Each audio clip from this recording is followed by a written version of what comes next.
Hello and welcome everybody, this is your host, Learbach, and you are just in time for more Darksiders II. In the last episode, we started the dungeon Earth properly this time, I should say. The episode before that, we sort of got into like the starting area, I guess. We were talking to Uriel. Yeah, so we got one of the pieces of the staff of the Rod of Arafel. We got the staff. So now we need to find the rest, which... Oh, so this is like going to be a main hub area, isn't it?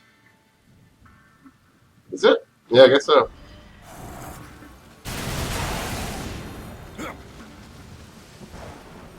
We've also been using this machine gun, shotgun, angelic weapon for the majority of the time. Again, I've forgotten what its name is. And one thing I want to mention I haven't mentioned before yet, I think we might get a demonic weapon in this area too, like the same kind of machine gun type thing. I think, don't hold me to it, it might be the next area that we get it.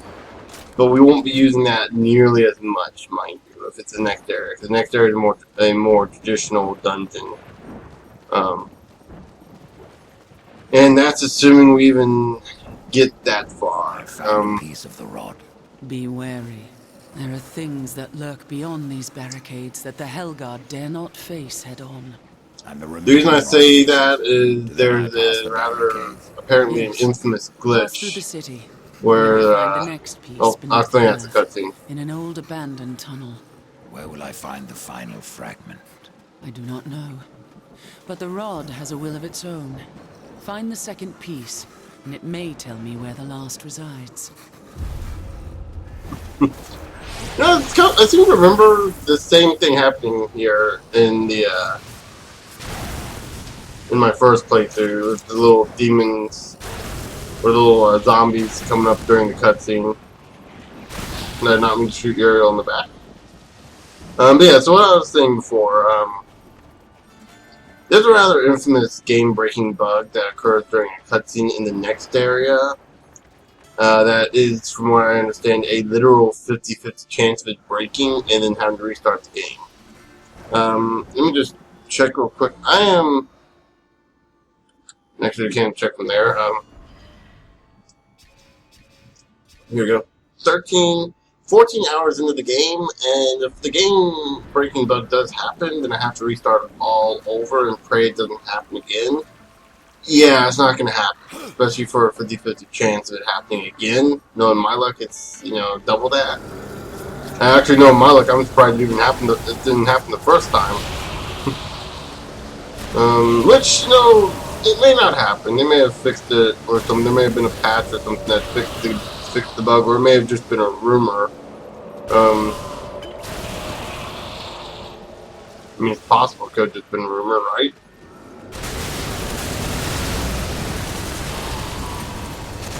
I'm hoping that was just a rumor, and I thought they got dead. Okay. Oh, there must have been two of them. Wow, I'm getting some frame rate issues here. Suddenly, oh, there's another suffering dude. 3, 4, 5. Oh, it looks about 5 or 6 shots for that guy.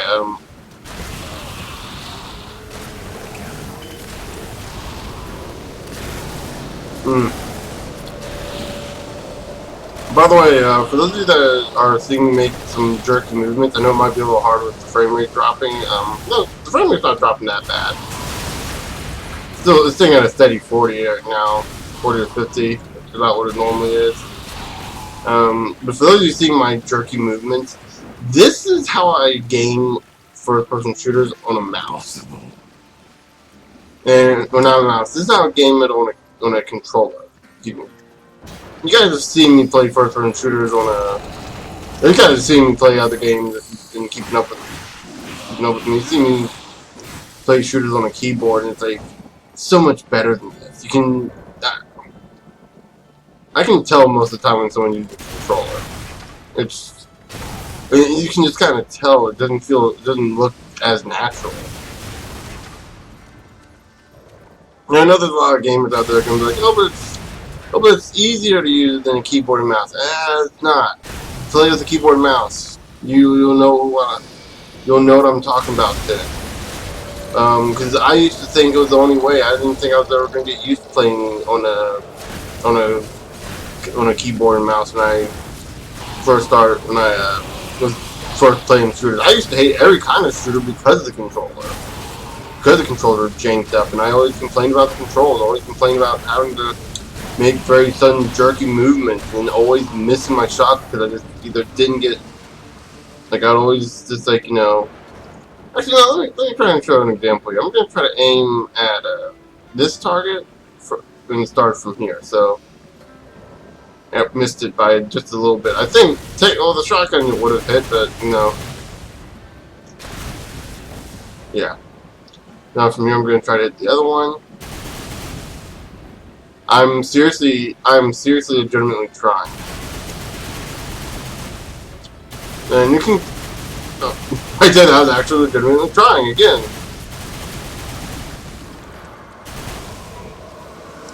And here's the thing, like, I remember hearing just a few weeks ago, hearing about this.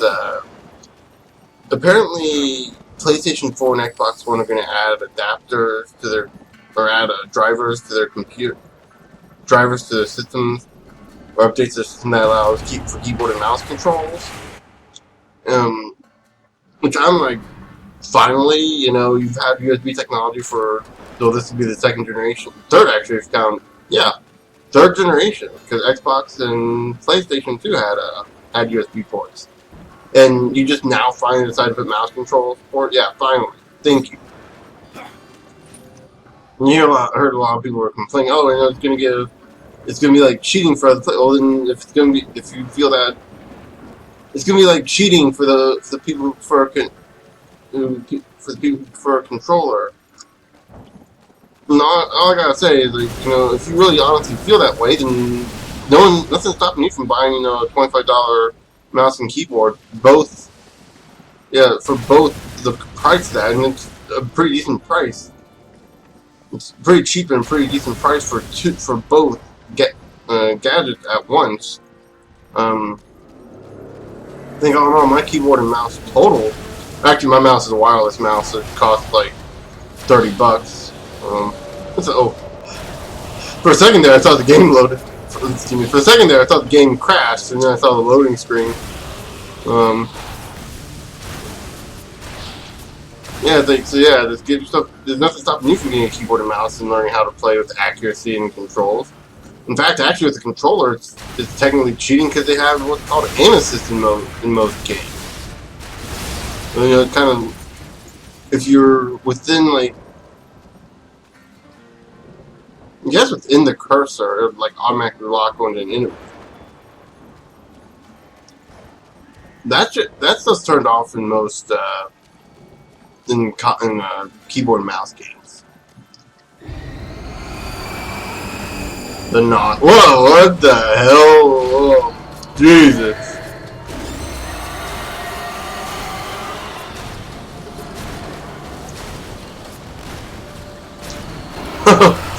And here I was a little worried about this thing, but gee, that thing is creepy. I thought Slenderman was creepy. Gee, again, Slenderman is not as tall, and also Slenderman is not real. I cannot. And in this universe, he doesn't exist. So that's what I should say. In this universe, Slenderman doesn't exist. Unless, you know, they decide to suddenly make him exist in the DC universe. So, yeah. Because, again, as we established pretty much the entirety of the first Darksiders, and for about half this one, this clearly takes place in the DC universe. There's so many connections. Mark Hamill voicing the Watcher, who's basically playing the Joker.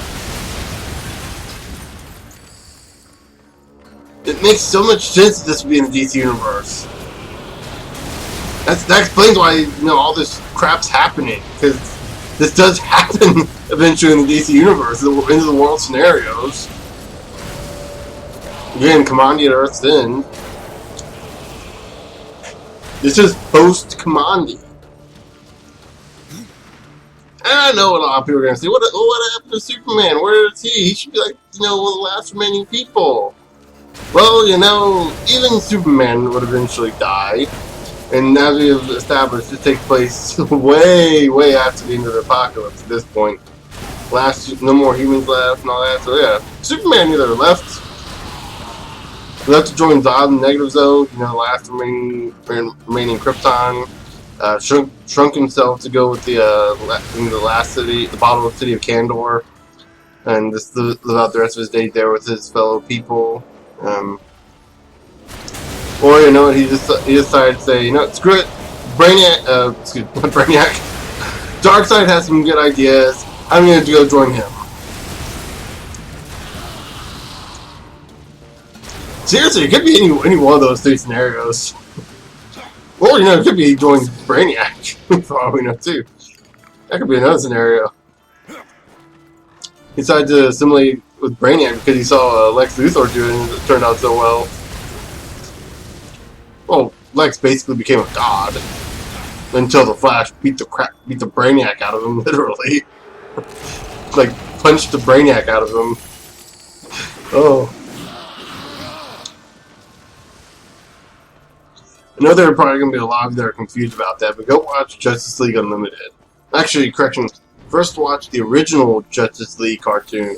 Not Super Friends, though Super Friends is good in its own right. I mean, Justice League. And then watch, I gotta finally give this up.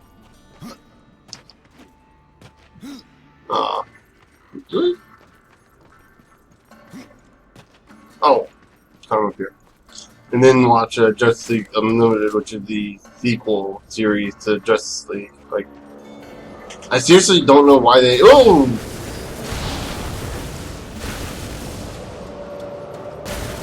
Anyway, seriously don't know why they did that. Why they changed the name.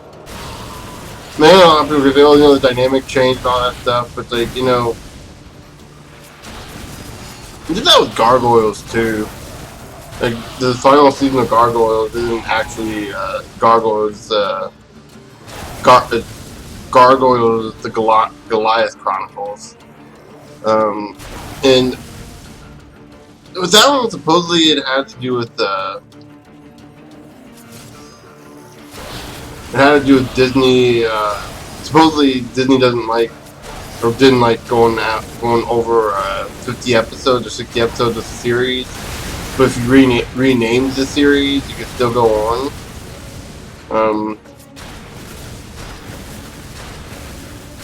Though the more I keep hearing the story behind the Goliath Chronicles and all the crap that happened behind the scenes, which rewatching the episodes kind of shows, a lot of the wear and tear.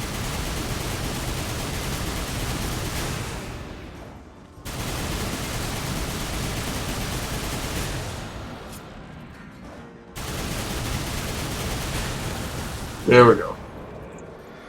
Okay. Anyway, like I was saying, sorry about that. I was really trying to get that, and I couldn't figure out why. Wow, these guys just come out of nowhere. Do they just... Yeah, they have to stand here and wait. That's some dedication. Like, they know someone's coming. Anyway, back to what I was saying, but from what I understand about the background behind the Goliath Chronicles and the drama behind it, he probably renamed it for different reasons. But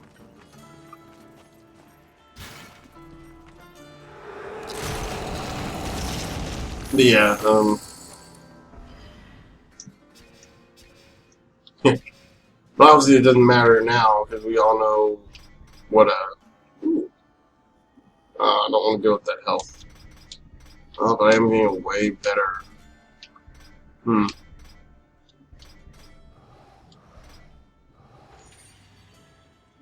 Huh? Oh, DPS, yeah, that's why. I'm getting one hell of an axe here. That's one hell of an axe to grind.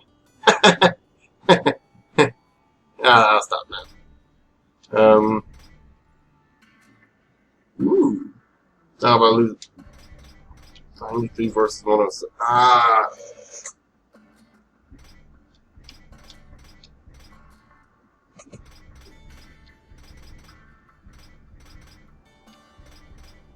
Still missing. These aren't any better, but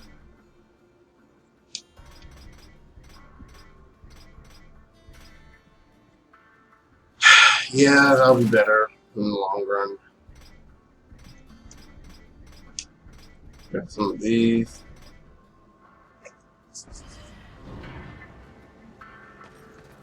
Okay, so let's pick that back up and let's head on out.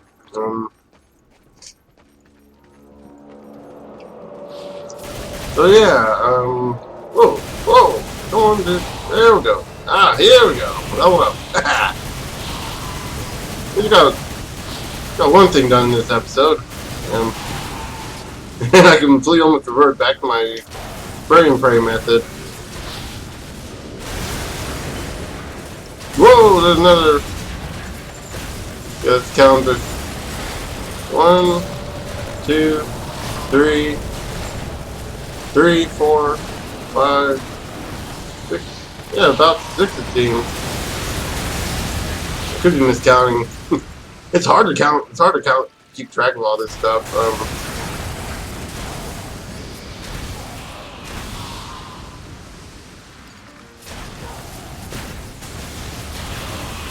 You guys saw that hubcap spinning too, right? This is like just before we shot it. You know what else get like flashbacks like Back to the Future with the license plate spinning? Okay, so I cannot. okay, there we go. Okay, so I think this is about as good a place to pause. Yep, here we go. The next episode, we will hold up.